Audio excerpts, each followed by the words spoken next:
You know, most people don't grow up thinking that they're going to work in threat assessment or crisis prevention, but every one of us has a story of why we care this much, and here's ours.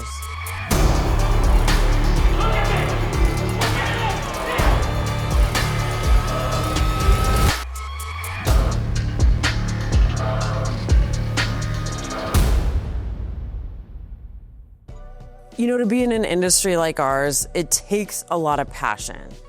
It's kind of a unique niche that we all kind of live in.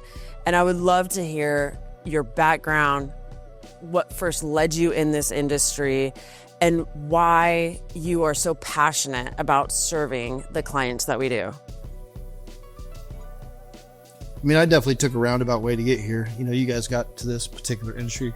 Well, there was like war and stuff. I mean, you kind of were busy. Kind of got busy doing things overseas and such. But yeah, I think, you know, personally with my military background, got to do a lot of cool stuff in the military to the point when I retired, it seemed to be, you know, I'll be back up. Before I retired, you know, a lot of overseas deployments. Let's go with that. Overseas deployments. You know, about the last 6 months or so, I was really doing a lot of like building base defense plans overseas, specifically Afghanistan, a lot of remote bases. So that's my background. That's what I have a lot of knowledge in. And then from there, after retiring out of the military, after 22 years, went and worked for the Department of Defense at the SERE school as a SERE instructor, and did that for quite a while. And obviously that's where I met you guys, or met you all. And then from there, kind of bring that into like the travel risk management aspect of it. It's how I got involved in CPPS and doing that training for civilian folks too, a non-classified version realistically for that, to help prepare those people for going overseas, which then kind of led into like, well, I mean, in a military background, you actually get pretty good with documents and regulations and stuff like that. So I kind of found myself just kind of working over to that. But yeah, and then I realized as we start getting into this particular industry that the prevention aspect is huge, right? These violent incidents can be prevented. You know, you see on the news all the time, you know, if there happens to be a shooting or something like that, that there always ends up being this pathway to violence that if somebody would have spoke up and said something. So I think that was my light bulb moment, knowing like I'm actually doing something that makes a difference, because being able to see this stuff and know that some of this violence can be prevented, school shootings can be prevented, workplace violence can be prevented, start seeing these behaviors and educating people on what that looks like and what their role is in preventing them. It really kind of clicked with me. I feel like I had a lifetime of, probably not the best for the video, I guess I feel like I had a lifetime of doing violence, and now I'm spending the second half of my life figuring out how to help people prevent it. So a little cliche there, but yeah, that's cool. Take man. it. Yeah, I think prevention is one of the key elements of why we all do what we do. I think that's what many of us have in common. But Jake, I'm curious to hear your story as well. I never would have guessed about this space even existing in the private sector. I had all of my eggs in the Air Force basket, and I served as a SERE specialist, which Korey had the privilege to be a part of for a little while. It's a privilege. I mean, it's no special forces. But effectively what we do for the government is what we call in the private sector crisis management and or travel risk management. So we're teaching people how to survive a crisis for themselves, or how to prevent those things from happening, how to, evade potential capture, all of these kinds of things. And then overseas, working on getting these people back home when these kinds of issues happen to them. And so it was a really cool job, and I wanted to do it forever. I actually got med boarded because my spine broke on me. I apparently have a weak back. And not that y'all don't know that. I guess I already assumed that, yeah. And so that was what brought me into the private sector. And so it was just really cool to see that this space exists in businesses and schools, and so it was a natural fit for me. But I've just always been passionate about this kind of work. Even before I entered the military, I always kind of knew I was going to do something like this. So in that, it's kind of been a lifelong passion of mine. I really like this kind of work. I guess it's my way of kind of helping people. You know, I'm not a nurse. I have, you know, healthcare professionals in my family. It's not like that kind of stuff is not necessarily what fills me up, or I'm not, you know, a social worker or any of those kinds of things. It's like, but I feel this is the way I can help people and give, you know, a skill set that others maybe don't have.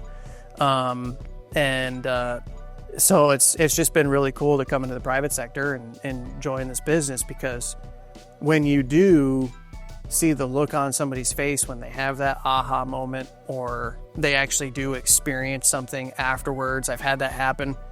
I was doing training for an organization in California, and it was like a week and a half or 2 weeks after we did some training, where they were a part of a hostile robbery at a grocery store, or like not a grocery store, but a convenience store. And they reached out to the person that had me come and do some training for them and said, hey, if it wasn't for this training, I don't know what I would have done in that circumstance. I just, please pass along the message, like tell them thank you so much. And it's like, that's why I do it right there. That's what it's all for. Like, Yeah. changing those lives and creating the ability for somebody to have the confidence and the skill set to be able to get through a circumstance that could potentially be the worst thing they ever experience in their life. You know, that'll make my heart beat every single time. Yeah. Man, Stacie Brown, what about you? Oh, I thought you'd never ask. Well, for me, it's a little bit different. You know, my background, my experience, what drives me. I really enjoy adult education. So I found myself at the, you know, SERE school as an instructor out there, contractor, and did that for about 12 years.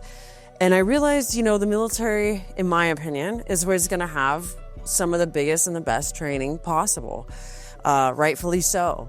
But then you see the need for everybody in the private sector, and you're like, what about the rest of everybody? You know, there's a need there too. And so I got the opportunity, you know, Jake, you took the opportunity to meet with me. I appreciate that. And I got the opportunity to come into this private sector. And what was cool is how much I didn't know about this space as far as workplace violence prevention. And, you know, I thought I would be teaching more response training. And obviously that's my background, and I can do that, and I'm good with that.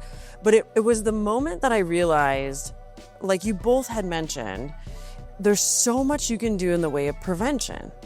And you don't realize that, because when you see these extreme events happen, you're like, oh, you know, maybe the wires got crossed, and mental illness and all these other misnomers that are out there, right?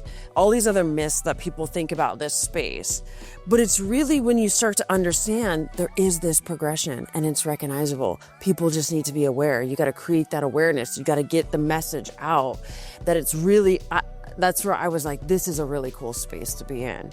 And I really enjoy it, because without that awareness, and you see it going out to the public now, you see just in public situations, people are seeing something, saying something, that awareness is working. It's preventing a lot of really bad crises from happening. And so it's really cool space to be in, because it really does matter. It matters in our schools, it matters in our healthcare organizations, it matters in our malls, our shopping centers, everywhere. It matters, our workforces. And so it's really cool to be a part of this space. But what I enjoy about my position and my day-to-day is the relationships that I get to have with our clients. I really very much enjoy that. And I didn't expect that either, because we work with a lot of various different clients, but we meet on a regular basis as much as our team meets almost. And so you get to build these relationships, you get to know about their personal lives and their challenges within their workspaces, and kind of help them through that. And it's really kind of a unique space to be in. So I really enjoy that. You know, what is it that you guys enjoy about, you know, our organization, our team, and kind of where we're going with all of this? It's great to come into work every day and be around people that actually enjoy what it is that they do. Yeah. Like, and we serve a purpose, right? There's the mission of the center is, it's there. Like, we are making a difference in people's lives, which is in an industry too, where, you know, realistically success looks like, to be successful in prevention, it looks like nothing. There's no statistic for that, right? It's the lack of something happening means we're successful. But everybody has a mission that they're driven by, and we have a good one. I really like that. I really enjoy our collaborative culture that we have. Everybody has a voice. We're able to, take stuff from, some of the clients that you work with, which is one of the things I was going to say earlier too. I think it's great is we could take all the information across the entire industry and collectively bring it together to help everybody out, right? I love that. Because you have something that you might have been working through with the client, like, okay, maybe it's a weapons policy or something like that they need to implement for, concealed carriage or something like that. Yes. Like, oh, that worked out really well for them. We came up with a great one, got everybody involved, and it worked out really well. One, I have a similar client, although we're not naming names and stuff like that, obviously, but we could implement some of that stuff across the industry for what has worked for everybody, that they may not have that collaboration, would not have happened if we wouldn't have been able to facilitate some stuff like that. So I really enjoy that aspect of it too. Yep. Love the team. Love the work that we all do together. Some of the projects we get to work on, especially when it's like amongst us internally, plus with the client, like being able to have several people working on one product or one service, or whether it's an assessment or a course that we're building, or producing an entirely new video, or whatever the service du jour happens to be. But when all of that comes together, it's pretty magical. Yeah, I think that's pretty cool. And I enjoyed hearing your stories. I learned some new information that I hadn't known about either one of you, so that was pretty cool. I hope you enjoyed watching. I hope you learned a little bit about each one of us and what drives us. We would love to hear your story, so please comment, tell us why you do what you do, and if you have any questions or would like any further information, please reach out to us, cpps.com. Subscribe to our newsletter, The Centerfold, and stay tuned for more information. Thank you so much.